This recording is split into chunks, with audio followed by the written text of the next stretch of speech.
maybe we were all misfits. Definitely a working class area, yeah.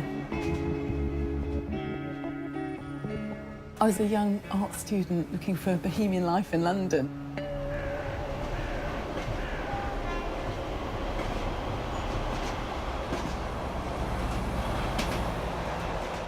Right, how shall I start? What Brixton was like in 1986? Yes, a very bad place. Drugs, crime, guns. Brixton did have this terrible reputation as being a place where you didn't go. But I never had any problems living in central Brixton. It was rough, it was edgy, it was real. It was great.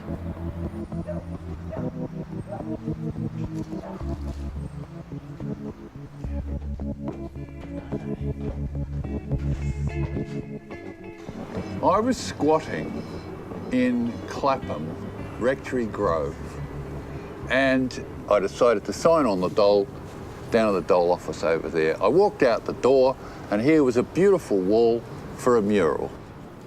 And I discovered the building was derelict. And one night there was a knock on the door. "Who are you?" I said, "We're housing emergency office." And then they said, "I hear you're interested in Carlton Mansions." I says, "Yeah, I want to paint a mural on the side." "Do you know you can get a grant to do up the flats?" I says, "Yippee." And this tree has grown in the last however many years. I came in a couple of weeks after him. I was staying in a squat up Railton Road, and I heard about Carlton Mansions, and I thought I'll just join in with it. So I got involved in plastering and like sorting the whole place out, and I would consider myself quite skilled at building even then. So I helped get it all going, and up here on the roof, I did sort of decorative things, you know, like painting these railings red with little blue flashes on the bottom, whitewashing the chimney stacks. It gave it a bit of a lift when you came up on the roof. So they told me I had to get the place done in 6 months, because in 18 months' time, they were going to knock it down. I thought, well, I better hurry. So we went at it, and I made some decisions like, let's get all the windows sorted out first, because winter's coming on and we don't want the place drafty. And then we had to start getting people in.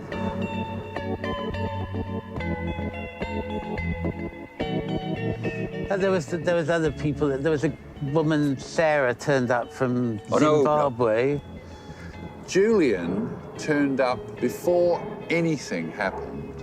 And Evelyn turned up. We rescued Evelyn from a drugs bust in Amsterdam.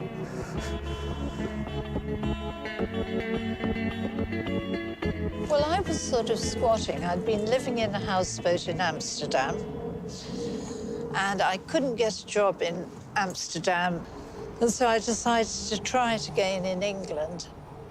And I had to squat because I couldn't afford the rent.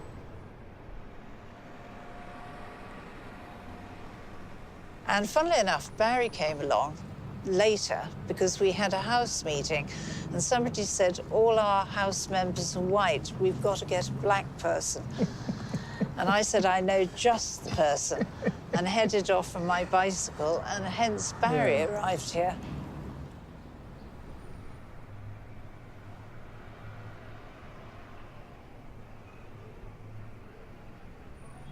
So we managed to get, gas and fire in gas to a heater, but I teed off that and went down through the floor with a piece of plastic tube and teed off for a gas heater for Julian, and then teed off again for a gas heater for flat one. And then we lit the gas fires and just left them on.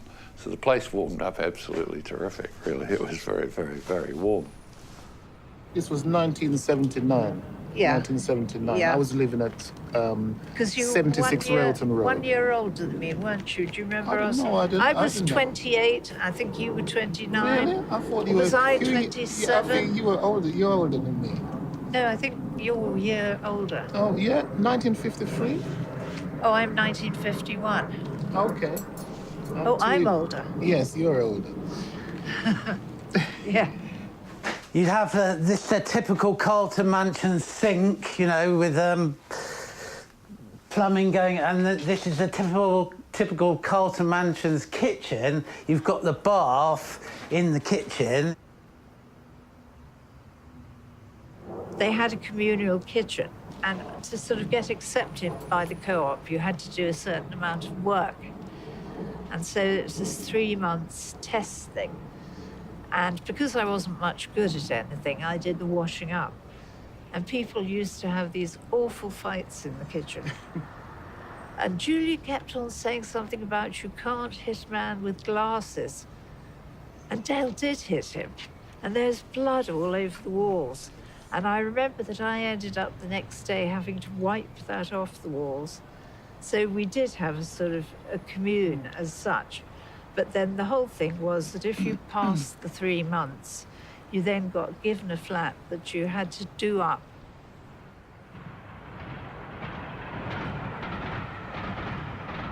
If you worked well enough, and I supervised, because you had to get a certain amount of your wiring done, a certain amount of your windows done, a certain amount of plumbing done, before I could go around with me list and tick off so I could get me 250 quid a week coming in. Well, do you remember your ascot and we put it back to front? Do you remember? Cool. How can I forget? But yeah, we all tried to help. We were all pretty useless. I made a kitchen right in the middle out of one flat and just said, that's the kitchen and we'll all eat here. I used to send them out to the market and I said, go and get some rubbish vegetables. Come on, go and do it. And I've got all the vegetables and I've got jam and I put it all in a big pan and stuffed an octopus on top. And they said, what's that? I says, it's squatter's pie. I says, and the octopus is to teach you to hang on to your money. And it was delicious. It was absolutely bloody delicious. Shall we go up the stairs?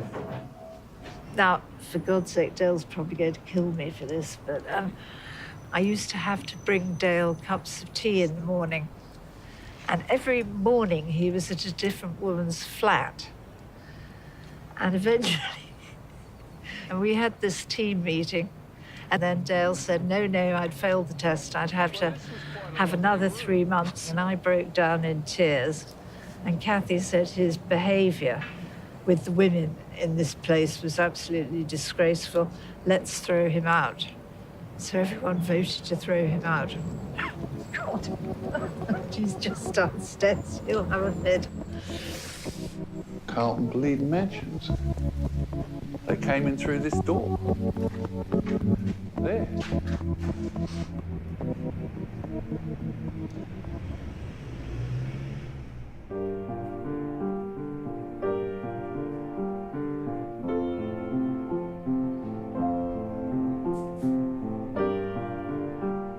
I started making chandeliers by accident. The co-op movement in housing in London was really huge. And I think it attracted artists because they're much more willing to have a DIY lifestyle where you were finding things in skips and reusing things. I started making chandeliers from found objects, and that became my career. Enabled really by Carlton Mansions. I really like to acknowledge that building. When I came, I was only making puppets, and because of the low rent, it allowed me to develop my wood carving career, basically. Yes, it was a shrine for me.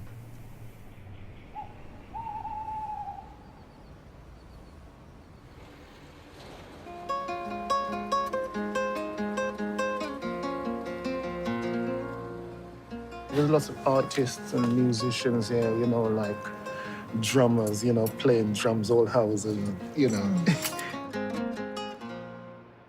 It was a very creative space. And the time, the 70s, 80s in Brixton, were nice times, the best times. Yeah, very creative.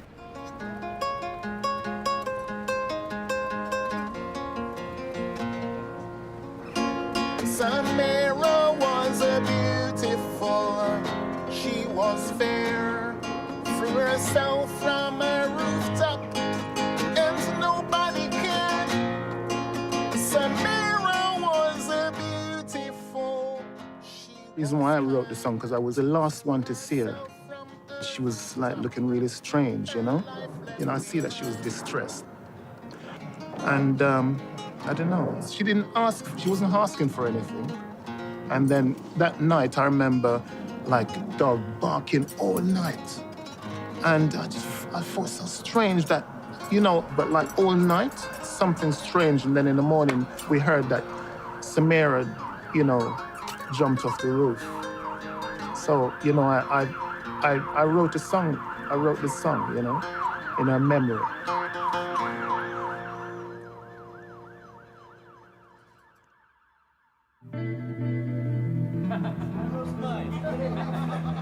It was still kind of hippie times, and there were people sitting around doing whatever hippies used to do. And one guy sitting on a mattress with no clothes on, he walked around with rubber gloves on his feet, and strangely enough, they didn't match in colors. I ended up in this flat, which was actually a communal darkroom in there. A communal workroom. I built myself a little bedroom up over the corridor using a beam which is going through the corridor. Put a door on top of it, knocked a hole through the wall, and that was my bedroom.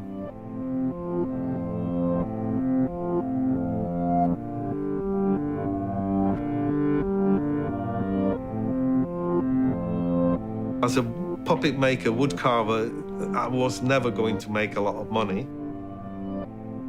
But being here and not having the financial restraints of renting a place, really, it was a godsend.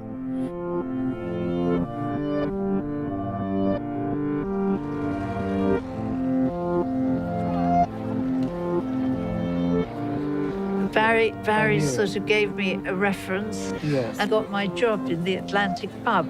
Yeah.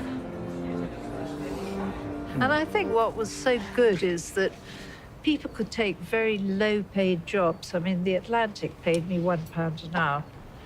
But you could take low-paid jobs because this was only £3.50 a week when I moved in.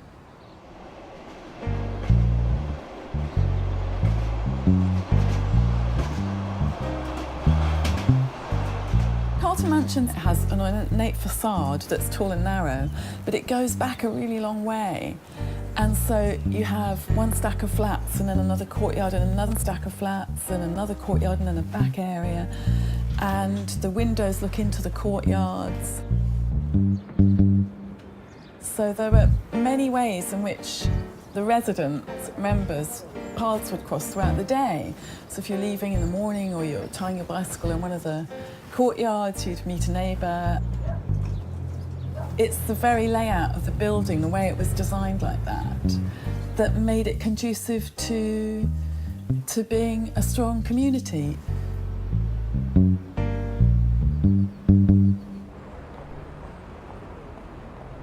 Brixton wasn't necessarily an easy place to live in the early 80s, actually. So we had to keep a firm hand. We kind of had to make sure we controlled the alleyways, the front gates, the access to the building. You had to keep an eye on the flats. You had to make sure the people who were living there were co-op members. In our co-op, a third of the people did stuff, another third would support those who did, and another third wouldn't really do much. Bingo. I really like the teamwork when we get together and discuss it, because I didn't like it when people didn't want to come to meetings and hated meetings. I sort of understand why they didn't, but they're disempowering themselves from having any influence or any vote, because we each had one vote on everything. But other people would always think of something that you hadn't thought of. So when we would pool all our ideas, it could be very fruitful. I'm really proud that Carlton Mansions survived so long and never completely fell apart as a co-op, which many do. The place was short life, so it was only going to be for a few years.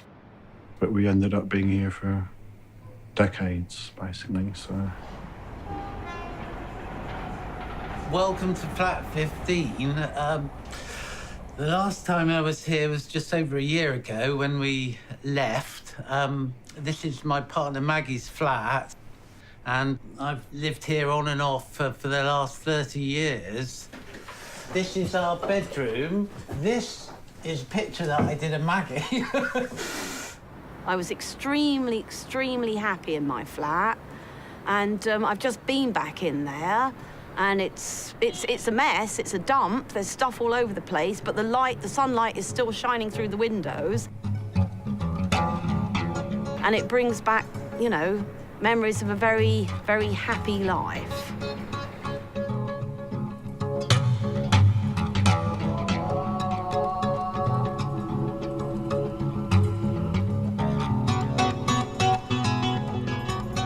This is the first time I've been back since being shut down. From the 90s onwards, the council wanted to get rid of all the short-life co-ops, empty the buildings and sell them off. This is where Madeline was. You made her chandeliers here.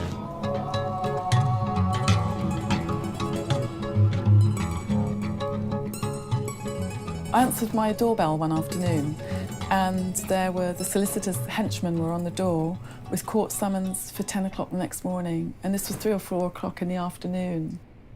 So I tried to alert all the co-op members. We were taken to court by Lambeth 3 times. Oh, God, blimey. It was a nightmare. We've been playing cat and mouse with the council for years, and I knew once they started legal action against us and got us in court, I knew it would be the end. And meanwhile, people were emptying out of the building. People had accepted offers of rehousing, and I think probably Matthew and I were the last people to remain.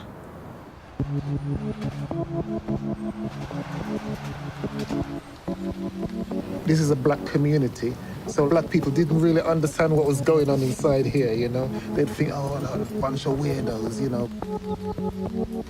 So I was 20 years old when I moved in, and 50 years old when I got evicted. We turned the place into a habitable building. This building stayed on for 35 years. 35 years.